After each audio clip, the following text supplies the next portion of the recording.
Hello बच्चों, नमस्कार। कैसे हैं सभी। हमारे channel Sonu sir PCM class पर आप लोगों का सभी का स्वागत है। तो ये बोर्ड एग्ज़ाम में आने वाला क्वेश्चन है जो कि यूपी बोर्ड एग्ज़ाम की दृष्टि से बहुत ज़्यादा इंपॉर्टेंट होने वाला है।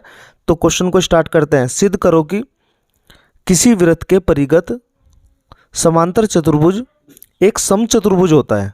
ठीक है, मतलब एक वृत्त है जो कि आपको दिखाई दे रहा होगा स्क्रीन पर।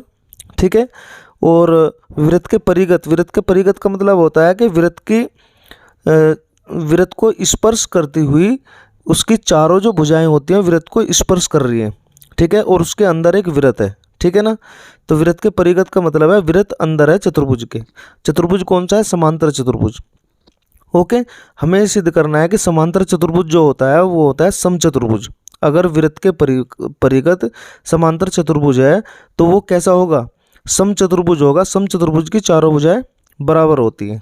ओके, तो देखिए दिया क्या है हमें। सबसे पहले हमें लिखना है दिया क्या है। ए बी सी डी मान लेंगे एक समांतर चतुर्भुज दिया हुआ है। ठीक है, समांतर चतुर्भुज जो कि वृत्त के परिगत है। ओके, अब हमें सिद्ध क्या करना है? A B equal to B C equal to C D equal to D A. ठीक है, ये प्रूव करना है। तो उसके लिए हम क्या करेंगे? मान लेंगे कि वृत्त चतुर्भुज को क्रम से एम एन ओ और पी बिंदुओं पर स्पर्श करता है।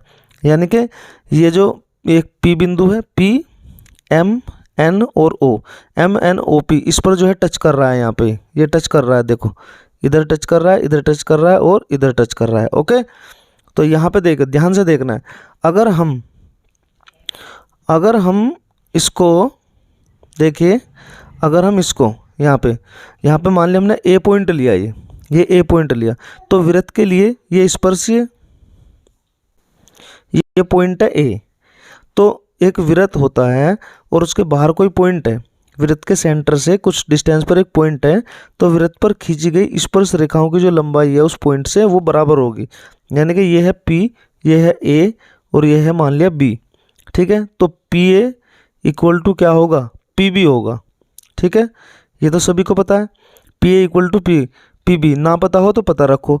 बाह्य बिंदु से वृत्त पर स्पर्शी जो रेखाएं खींची जाएंगी उनकी लंबाइयाँ क्या होती हैं?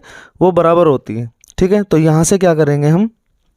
यहाँ से अगर देखा जाए तो यहाँ देखो ए एम किसके इक्वल टू हो जाएगा? ए पी के। ठीक है, ए एम किसके इक्वल टू हो जाएगा? ए पी के। और बी एम किसके इक्वल टू हो जाएगा? बी एन के। और सी एन किसके इक्वल टू हो जाएगा? सी ओ के। और डी पी किसके इक्वल टू हो जाएगा? डी ओ के।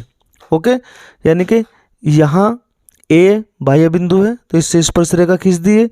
यहाँ पे बी बाह्य बिंदु है तो इससे स्पर्श रेखा खींच दीजिए। और यहाँ पे सी बाह्य बिंदु है, इससे स्पर्श रेखा खींच दीजिए। और यहाँ पे डी जो है हमारा बाह्य बिंदु, उससे स्पर्श रेखा खींच दीजिए। तो चारों कोनों पर ए बी सी डी एक वृत्त के लिए बाह्य बिंदु है वो। ठीक है, ये जो है एक्सटर्नल पॉइंट है। ओके, तो अब हम क्या करेंगे? ध्यान से देखो, यहाँ पे ए एम ए पी के इक्वल, ए एम जो हो जाएगा हो जाएगा ए पी के equal, equation number first. B M B N के इक्वल।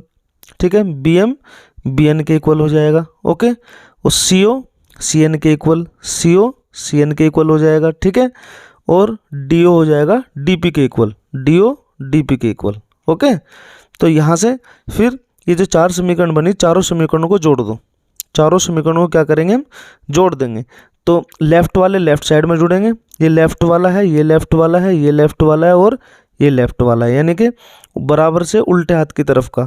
तो A M plus B M, A M plus B M plus A M plus B M plus C O plus D O. तो ये जोड़ दिए सारे। फिर right side के जोड़ेंगे, ऐसे राइट साइड के एक तरफ और लेफ्ट साइड के एक तरफ जुड़ेंगे। तो यहाँ पे A P plus B N plus C N plus D P. Okay, ये जोड़ दिए। तो ध्यान से देखना है बच्चों, A M plus B M, देखो ये जो ब्रैकेट के अंदर है A M plus B M, A M plus B M, ये पूरा क्या हो जाएगा? ए बी तो होगा ये पूरा। देखो मैं इसे मिटा के दोबारा बताता हूँ। यहाँ पे देखिए ये ए एम है, ए एम और B M, A M P और बी एम मिला के पूरा कितना है? A B. तो यहाँ पे लिख दिया मैंने ए बी। ओके, सी ओ और डी ओ, सी ओ और डी ओ पूरा कितना होगा? ये सी डी होगा ना, पूरा सी डी हो गया। तो ये लिख दिया सी डी इक्वल, बराबर आ जाओ, बराबर ए पी प्लस डी पी, ए पी प्लस डी पी। अब ए पी यहाँ से यहाँ तक है, ए पी प्लस डी पी कितना हुआ, ए पी प्लस पूरा ए डी हो गया, ये हो गया ए डी, ठीक है। ए पी और डी पी लिए हैं तो ये कितना हो गया ए डी, ठीक है। और यहाँ पे B N plus C N कितना हुआ, ये बी एन और सी एन इसको जोड़ के लिखेंगे बी सी, तो ये हो गया बी सी, ठीक है। इतना समझ में आ गया। अब ध्यान से देखो दोबारा, ठीक है। तो ये जो A B plus C D है, ध्यान से देखना है, A B plus C D, जितना ए बी है उतना ही होगा सी डी। क्यों? क्योंकि ये जो है समांतर चतुर्भुज है, ये ए बी और सी डी आमने सामने की भुजाएं बराबर होती हैं समांतर चतुर्भुज की। तो जितना ए बी है उतना ही सी डी है, और जितना ए डी है ये वाला उतना ही बी सी होगा, ठीक है ना। क्योंकि आमने सामने की भुजाएं समांतर चतुर्भुज की क्या होती हैं, बराबर होती हैं, ठीक है। तो यहाँ से अगर हम इसको देखा जाए तो सी डी की जगह भी क्या लिख लिया हमने, ए बी, और यहाँ पे बी सी की जगह भी क्या लिख लिया, ए डी, क्योंकि बी सी और ए डी बराबर है और ए बी और सी डी बराबर है। ओके, ठीक है ना। तो यहाँ पे 2 हो गए ए बी और 2 हो गए ए डी, 2 से 2 कैंसिल हो जाएगा, ठीक है। क्या बचेगा, A B equal to A D, यानी कि ये वाली साइड इस वाली साइड के इक्वल आ गई, ठीक है। ये वाली साइड इस वाली साइड के इक्वल आ गई, ठीक है। इक्वल आने के बाद ए बी के बराबर ए डी आ गया, लेकिन ए बी के बराबर तो क्या है, सी डी भी है, और ए डी के बराबर क्या है, बी सी। इसका मतलब ये चारों भुजाएं एक दूसरे के बराबर हुई, तो इसका मतलब ये हुआ कि A B equal to A D equal to B C equal to C D. तो यही हमें प्रूव करना था, ठीक है। वीडियो अगर अच्छी लगी हो तो चैनल को लाइक और चैनल को सब्सक्राइब कर देना और वीडियो को कर देना लाइक। Thank you.